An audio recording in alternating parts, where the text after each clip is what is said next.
Hiya. So I thought that I would just make this vlog rather than writing another South Africa trip blog, because it's been quite hard to actually get those blogs out, to write it all down and to piece it all together. So I also thought it might be nice to actually just share and have a bit more of a personal touch to this one, because this story was for me the highlight of our trip, and I really enjoyed it. And it kind of follows on from my last blog when I talked about Sarah. So Sarah asked me in a little card. I've got my little card here that she made me, asking if we would come and visit her at her home. And one of the things that we were doing when we were there was to go on home visits. So we managed to arrange to go on a home visit with her. So one day when the kids all arrived at the care point, we set off together to go back to her house. And what was lovely was that I had made connections with Sarah, but then also a little girl called Kate, who was 10, and very different to Sarah. She was so quiet, so not particularly shy, just really, really quiet. And she spoke good English. She spoke and understood very good English, but she communicated with her facial expressions. She had this amazing eyebrow movement. I couldn't even try and do it for you. And that was kind of how she conveyed how she was thinking and what she was feeling, just by this little look she had. And I have seen Africans use that kind of sort of facial expression, and particularly eyebrows, but I really hadn't seen anything like Kate's. And so it turned out that Kate was Sarah's sister. And it also turned out that one of the care workers who I had a real affection for, a lady called Elizabeth, was Kate and Sarah's mum.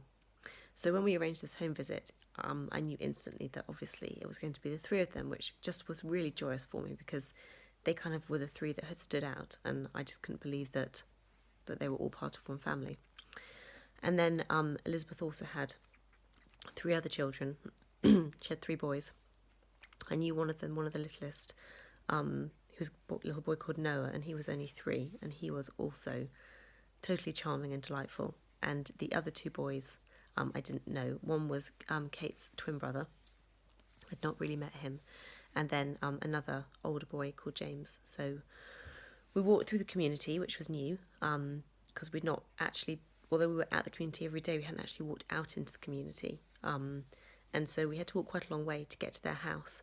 And that was kind of an experience in itself, because just kind of walking along these sandy paths to get there, and passing all the homes and the houses, and they really weren't homes as we would consider homes. They were so small, probably no bigger than my children's bedrooms, and that was where a family of 5 for Elizabeth lived, and where they cooked and cleaned and ate and slept, and everything just in this tiny space, and that was really hard to see, to actually witness up front. And then a lot of the gardens had just masses and masses of barbed wire around them, so it was clearly a concern about safety.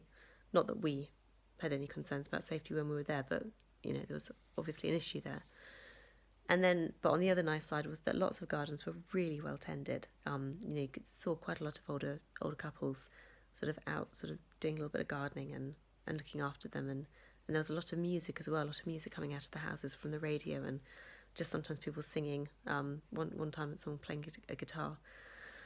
And that was just amazing, because these are real people with real lives and real families, and they're proud of their homes and their community, and and they're just like you and me. And that was just really great to be able to see them like in that light, not kind of somehow remove yourself or kind of think of them as different in any way, because they're not different to us. And then we got to her house, and that was just a really special time being at her home.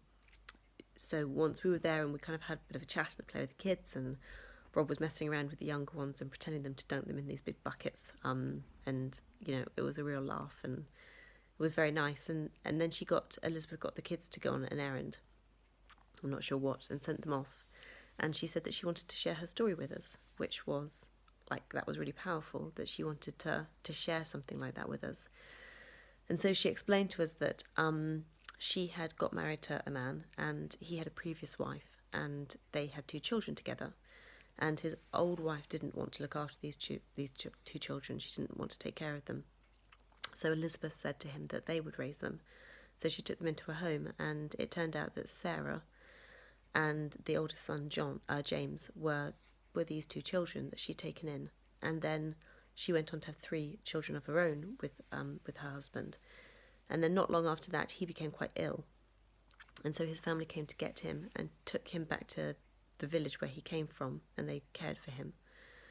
And then when he became well again, he just sent word to Elizabeth that he wasn't coming home, that he didn't want to come back. And so she was by herself. She had no one to help her.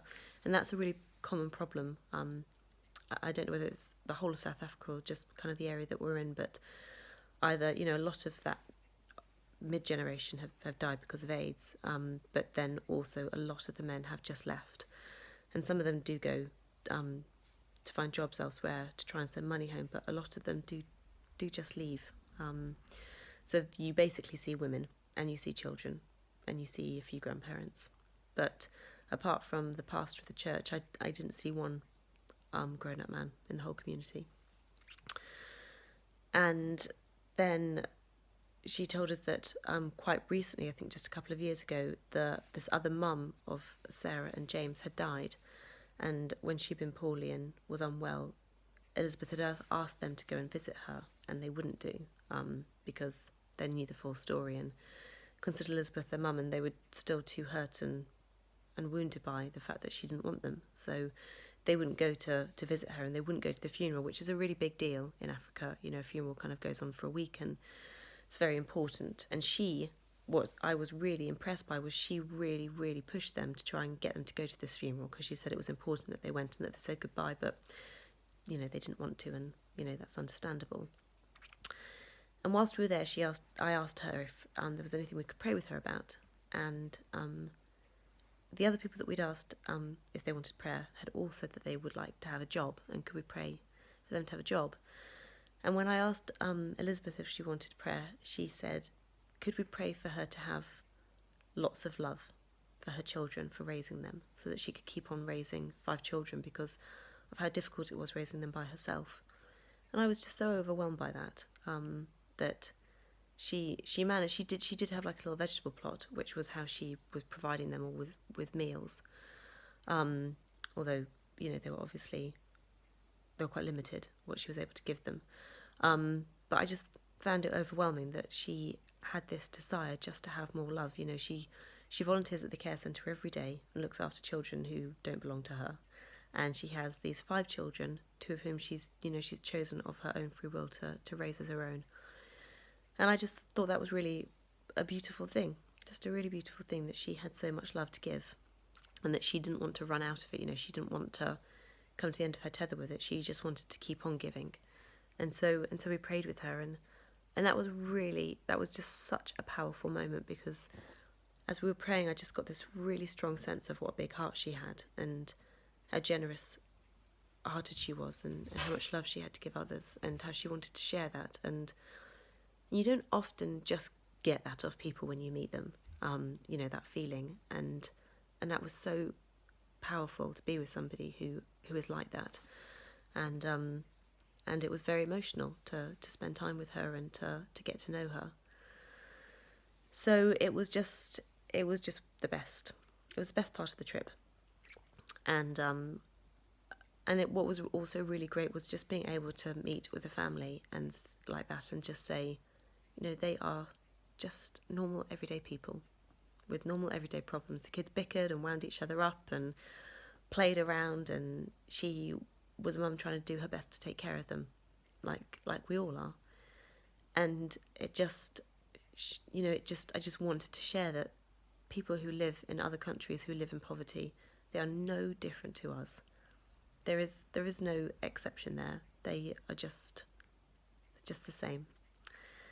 And so that in itself was powerful, and has given me lots to think about. And, kind of all I really want to do now is go back I just want to go back and I want to see Sarah and let her know that I love her, and that that they've had such a big impact on me, and see Kate and Elizabeth, and really, it's really important to me that they know that this wasn't just a drop in the ocean. I've done my volunteering and pat on the back, well done me, tick done. That's not how this is, and that they truly are special, and that they really are important. So who knows, we'll see what that looks like. I won't be able to get back there for a little while. I am going to Cape Town in the summer, but that's with a different project. So I hope you've enjoyed listening about them and hearing a little bit more about that family particularly, and how it's affected me and the impact it's had. And if you have any questions, or there's maybe something else you want to hear about, then you can just drop me a message on my page, or an email. And people have been asking for more photos, so I will get some more photos up. But I hope you all have a great day, and thanks for watching.